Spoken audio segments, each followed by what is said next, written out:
السلام عليكم ورحمة الله وبركاته. نخش في الموضوع على طول عشان الواحد محروق دمه. تمام، الواحد محروق دمه ومتغاظ، وانا من امبارح مش عايز اتكلم عشان لو كنت اتكلمت امبارح بعد الماتش كنت اقول كلام مش حلو. فالواحد هدي كده وبتاع، لسه متعصب بس هديت شويه عن امبارح. ونتكلم بعقل شويه في الماتش واللي حصل امبارح. اولا امبارح عارف لما في حاجه اسمها ايه؟ كل الموبقات الكرويه بتحصل امبارح. اللي كان بيحصل امبارح معلش في الكلمه عهر كروي من الاهلي. ليه؟ اول حاجه، ابتدينا بالماتش لقينا ضغط عالي، قلنا بس صلى على النبي يا معلم، ده احنا بص هنكتسح صن داونز امبارح. تبص في اول دقيقتين الضغط عالي وتلاقي الدفاع ورا. يا جدعان، يا جدعان ابوس ايد اللي جابوا ديك ابوكو. احنا بنتفرج، احنا فاهمين كوره. لما تيجي تلعب ميتين دفاع عالي، لما تبقى ضغط عالي بيبقى دفاع متقدم، مش مستاهل. دفاع اسمه ايه، انا والله العظيم الواحد مش عارف يتكلم. تلعب ضغط عالي يبقى دفاع متقدم على خط النص، ما ترجعش عن كده. انما تلاقي عبد القادر وتاو واسمه ايه ده وقفش عمالين يضغطوا قدام، وتلاقي الدفاع فين؟ في الورد هناك في البطاطا عند الشناوي هناك. يا حبيب قال لي ما في نص ملعب، في الزفت في الملعب، في نص ملعب ضايع. معلش تعالى هنا. يعني انت برضو كلمتين بقى الكولر بقى عشان خاطر الواحد مستفز من كولر بقى له كام ماتش كده. يعني انت يا معلم شايف نص الملعب في ماتش فلامينجو راح منك، شايف نص الملعب في ماتش الهلال راح منك، شايف نص الملعب في ماتش اسوان في الشوط التاني راح منك. فين حمدي فتحي؟ فين حمدي فتحي؟ يا جدعان عايزين نعمل اعلان بعد اذنكم كده في الجورنال ولا في التلفزيون المصري ولا في اي حاجه على النت، بحث عن مفقود حمدي فتحي. اللي يلاقيه سلمه في الامانات. يا ريت حد يشوف لنا حمدي فتحي فين. لما في ماتش زي امبارح انت محتاج حد في نص الملعب يبقى تقل في نص الملعب ويهدي لك الريتم شويه، ومش لاقي حد. ديانج في الورد من ساعه كاس العالم للانديه. الله اكبر الله اعظم. الواحد يدي شويه بعد الاداء. مثلا كنا بنتكلم على ديانج، يعني ديانج طول الماتش يعني بقى فتره كبيره قوي ميس باص ميس باص ميس باص، وعمال في نص الملعب ضايع، ونص الملعب ضايع من الاهلي. وبرده كولر مصمم عليه. يا عم الحاج قلنا حمدي فتحي، برده مصمم على ديانج. ماشي مش مشكله ديانج، ماشي يا عم انا موافقك. طب قفشه ايه؟ قفشه كل 3 4 شهور يجيب جون يروح يعمل لنا كده وعلى دماغي وحقكم عليا وبتاع. يابا جمهور الاهلي ما بياكلش من الاونطه، وقلنا قبل كده قسما بالله ما بياكل من الاونطه. جمهور الاهلي ما بياكلش من الاونطه. حضرتك هتتكرم وتلعب حلو هتلعب والجمهور يشيلك على دماغه، مش تلعب حلو اتفضل وشوف حد غيرك. جايبين واحد اللهم صل على النبي اسمه الكندوسي كده.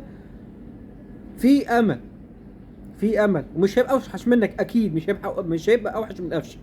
فيا ريت يا ريت كولر يعني يتفضل علينا كده وما نشوفش قفشه تاني الفتره اللي جايه دي لحد ما يتعلم الادب. كندوسي يلعب. محمد هاني زي ما احنا قلنا. الفتره بتيجي بتاعه قبل كاس العالم للانديه وكاس العالم للانديه بنشوف بقى ايه. مش الكسندر ارنولد دخل في بق واحد خلاص مش هينفع نقارن بيه. يعني شوف احسن باك رايت في العالم كله يبقى محمد هاني احسن منه. بعد كاس العالم هوب بيرجع محمد هاني اللي احنا عارفينه. طيب خلاص طالما انت ما بتلعبش الا الفتره دي خلاص شوف بقى العب مع اي حد تاني في كاس العالم للانديه. مش ناقصه، هي مش ناقصه حرق الدم وحرق اعصاب على الفاضي. نطلع على علي معلول بقاله فتره كبيره وحش. ومعلش علي معلول سنه كبير فمش هنتقل عليه في الكلام، احنا بنتكلم عن الناس اللي لسه عندهم صحه في الملعب وسنهم ويقدروا يعملوا. علي معلول نقدر نقول هو خلاص بتاع 33 سنه، فموسم وخلصت يعني. مش هنتكلم عليه كتير. وبرضه هقولها والكلام ده بيزعل الناس، بس برضه علي معلول يسمح ليه يعمل اي حاجه. مش اي حاجه كوارث، بس كسن ورصيده يسمح له يعني عادي تعدي. نخش على احنا نص الملعب قلنا ديانج وقفشه. بيرسي تاو بقى. بيرسي تاو ايه؟ بيرسي تاو عشان جاب لك جون في اوكلاند اللي هو الفريق المالت، عملته منه نجم وبقى يلعب على اساس على حساب كهربا. يعني انت لعبت تاو في ماتش الهلال السوداني وخسرت، فلامينجو وخسرت. لعبت كهربا في ماتش اسوان وعمل ماتش كبير قوي. لا نرجع نلعب تاو تاني بقى، معلش انا اسف. نرجع نلعب تاو. اصل تاو ده مهاجم المحترف، محترف، محترف بيعرف يجيب جون. هو مش عارف يجري اصلا. جاب لنا بيلين امبارح عشان خاطر هو بطيء واتفعص في وسط اللعيبه واتحسبت بيلين.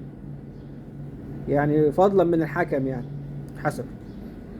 يروح محمد هاني داخل مضيعها محمد هاني داخل مضيعها، تخيل. يعني انت عندك المسددين في منتخب مصر، عندك رقم واحد محمد صلاح، رقم اتنين عبد المنعم. عبد المنعم ايام ما كان في سموحه كان هو رقم واحد في المسددين. تمام. انت عندك في الاهلي دلوقتي اللي بيشوط ضربات الجزاء علي معلول رقم 1، عبد المنعم رقم 2، حسين الشحات رقم 3، وعندك متولي على فكره المفروض يبقى رقم 2، متولي بيشوط بلينات حلو، وعندك حسين الشحات. يا سيدي هتوصل بقى اللي اقول لك ما تدخل مروان عطيه. مروان عطيه كان هو مسدد رقم 1 في الاتحاد. شوف كام واحد بيشوط ضربات جزاء. هقول لك عبد القادر، شوف وصلت بقى لعبد القادر. انما ما تلاقيش غير محمد هاني اللي يخش يحطها ويحطها بالمنظر ده. والله العظيم 3 اول لما لقيت محمد هاني واخد الكوره وراح البنات، اقسم بالله العظيم قلت هيضيعها. ولو حد خد باله وسمع ركز في جمهور الاهلي كده، اول لما محمد هاني مسك الكوره جمهور الاهلي زام. عارفين اللي محمد هاني هيضيعها يا جدعان، ما هي مش كامل، ما هي مش اول مره يعملها. عامل بالظبط زي قفشه كده لما تكون فاول في اخر دقيقه وانت متعادل ولا خسران، يروح قفشه داخل شايطه فوق. اللي هو انتوا متعصبين، قال هريحكم خالص. ما راجل ماتش مين احنا؟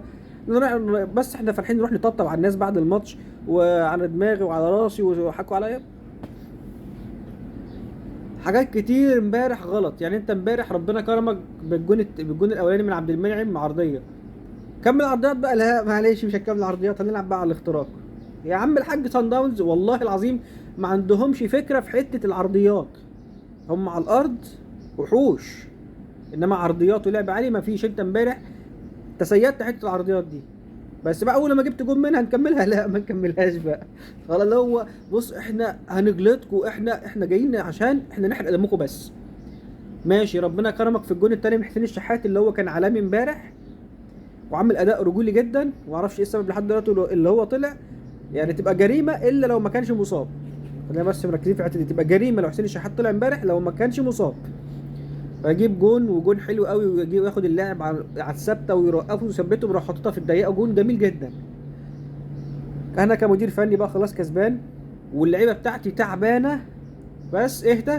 نزل حمدي فتحي في نص الملعب واقفل امها ضبه ومفتاح. اعلي عليك نزل رامي ربيعه ولا شوف مدافع ثالث ونزله يلعب بخطه 5-4-1 واقتل الماتش. كان فاضل عليك ربع ساعه، اقتل الماتش خلاص. انت مش اللعيبه مش قادره، لا تروح عامل تغييرات هجوميه وتفتح الملعب. انت مش تفتح، انت تفشخ الملعب اكتر عشان خاطر اللعيبه بتاعت صن داونز بتعرف تنقل كويس من رجل لرجل واللمسه واحده، وبيلاقوا بعض كويس وانتشارهم مرعب في الملعب. يجيبوا فيك الجون الثاني والتعادل بسبب غلطه من عبد المنعم اللي ما اقدرش اشيله الجون ده برده، لان عبد المنعم امبارح عمل ماتش كبير. بس المنظومه الدفاعيه مفشوخه. انت ما عندكش حد قادر يمسك. مش عايز امسك نفسي كده عشان خاطر ما اقولش لفظ يفلت مني كده، بس حمدي فتحي يا جدعان ما ينفعش يطلع من الملعب، ما ينفعش اصلا ما يلعبش. ما بالك بقى يعني ما ينفعش يطلع من الملعب، ما بالك اللي هو ما بيبداش، ما بالك اللي هو ما بيبداش. فالماتش امبارح زي ما قلت في الاول كميه من الموبقات الكرويه حصلت امبارح، فده كانت النتيجه بتاعتها انك تتعادل، وستر ربنا كنت اتعادلت وما خسرتش. لو لعبت بالمنظر ده هناك في بريتوريا هتبقى فضيحه اكتر من الخمسه بتاعت 2019. تروح بريتوريا قفل ملعبك والعب على المرتده، خليك ذكي، قفل ملعبك والعب على الركنيات والضربات الحره اللي على ال 18. لازم هي مش هتيجي الا كده. انت لازم الماتش الجاي ما تخسرش، لان انت لو خسرت الماتش الجاي في بريتوريا انا بقول لك اهو الهلال هيكسب صن داونز في السودان.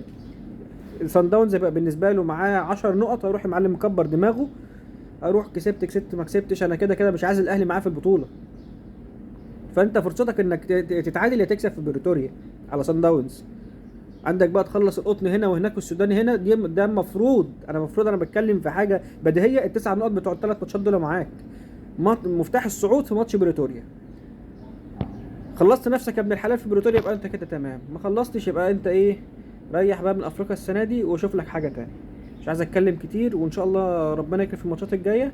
السلام عليكم.